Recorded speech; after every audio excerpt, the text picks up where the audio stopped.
राधे राधे दोस्तों। आज की कहानी है छुटकारा। प्रतिभा अपनी कमर में दवाई लगा रही थी कि सास प्रेमलता जी दंदनाते हुए उसके कमरे में घुस गई और गुस्से से कहने लगी, बहू, तू यहाँ कमरे में क्या कर रही है?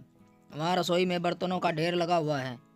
तो प्रतिभा दर्द से कर्राते हुए बोली, माँ जी, मेरी कमर में बहुत तेज़ दर्द हो रहा है। बर्तन मैं बाद में धुल लूँगी।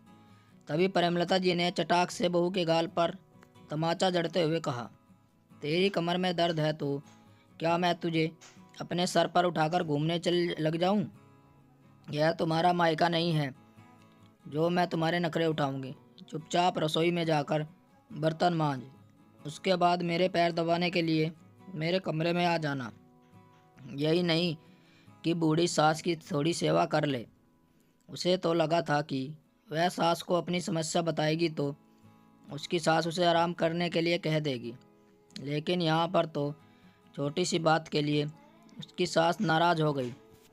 तभी प्रेमलता जी की एक सहेली उसके घर आई और कहने लगी, अरे प्रेमलता बहन, बाजार से एक नई साड़ी की दुकान खुली है और वहाँ पर बहुत बढ़िया सेल लगी है। मैं तो जा रही हूँ। अगर तुम्हें भी साड़ी खरीदनी है तो मेरे साथ चलो। अपनी सहेली की बात सुनकर प्रेमलता जी खुश हो गई और अपनी बहू को घूरते हुए बोली, जब तक मैं वापस आऊँ तब तक सारा काम खत्म हो जाना चाहिए, समझी? इतना कहकर वह थैला और रुपए लेकर अपनी सहेली के साथ घर से निकल गई। घर से जाते ही प्रतिभा अपने कमरे में गई और बिस्तर पर लेट गई। उसकी आंखों से झरझर आंसू बहने लगे। थोड़ी देर से में जब उसकी कमर दर्द में थोड़ा आराम हो गया तो वह जल्दी से उठकर रसोई में गई और फटाफट से सारे काम निपटाना शुरू कर दिए।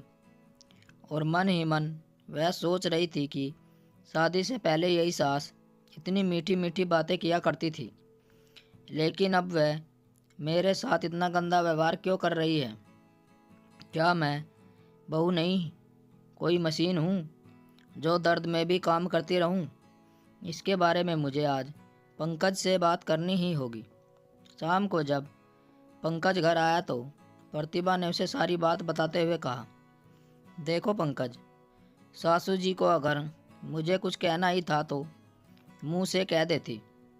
मुझ पर हाथ उठाने की क्या ज़रूरत थी? क्या मैं कोई खिलौना हूँ जो चुपचाप चाबी भर देने से दिन भर चलती रहूँगी?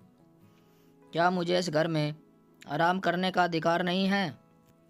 तभी प्रतिभा की बात सुनकर पंकज भी उस पर ही नाराज़ हुआ और कहने लगा, तुम्हें ससुराल में आए हुए अभी ढंग से 4 दिन भी नहीं हुए और तुम मुझे मेरी माँ के खिलाफ भड़काने की कोशिश कर रही हो। अरे मैं उन लड़कों में से नहीं हूँ जो बीबी की बातों में आकर अपनी माँ को 4 बातें सुना दूँ। तुम्हें इस घर में रहना है तो तुम्हें मेरी माँ को खुश रखना ही होगा, वरना मैं भी तुम्हें कोई खुशी नहीं देने वाला।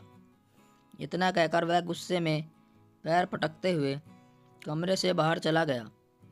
पंकज की बात सुनकर प्रतिभा बहुत दुखी हो गई थी, क्योंकि ससुराल में ना तो सास उसकी थी, ना ही पति उसका था।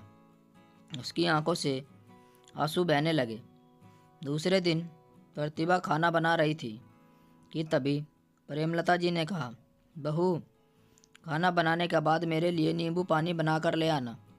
यह कहकर प्रेमलता जी अपने कमरे में चली गई और बिस्तर पर पसर कर अपनी बेटी से फ़ोन पर बात करने लगी। उनसे कहने लगी कि बेटी, तुझे ज़्यादा दिनों तक सास ससुर के साथ रहने की कोई ज़रूरत नहीं है। बस एक बार तेरी सास तेरे मीठे व्यवहार से पिघल जाए, फिर तेरे ससुर जी सारी संपत्ति तुम लोगों के नाम कर देंगे। उसके बाद सास और ससुर से छुटकारा पाने का फॉर्मूला मैं तुम्हें बता दूंगी। फिर देखना, तू आराम से अपनी ज़िंदगी जिएगी।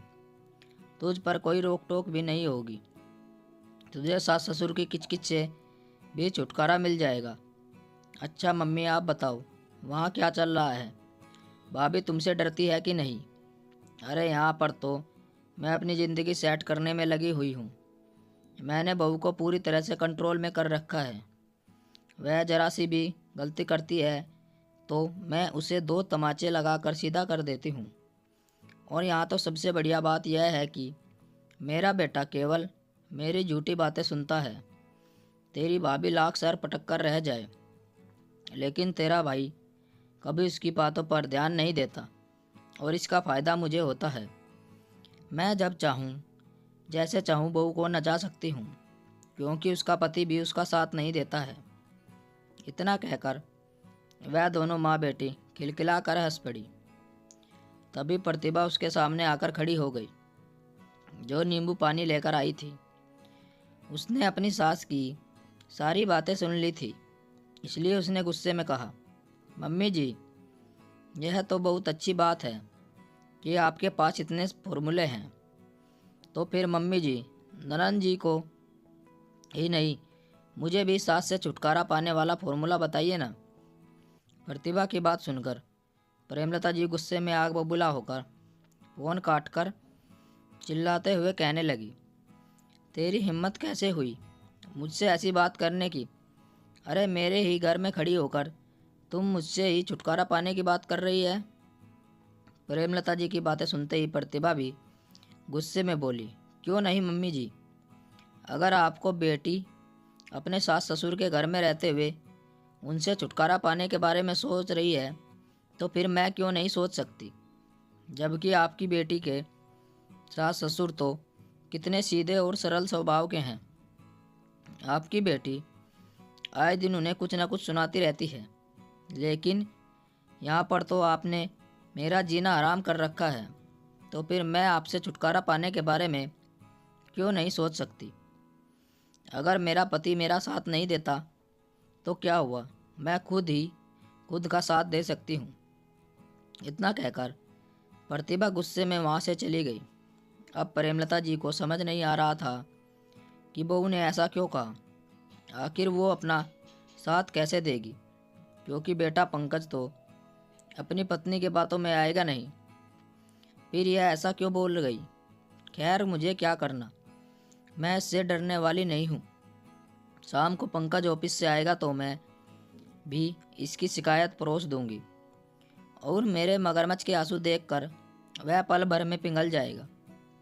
उसके बाद वह अपनी पत्नी की अच्छे से खबर लेगा।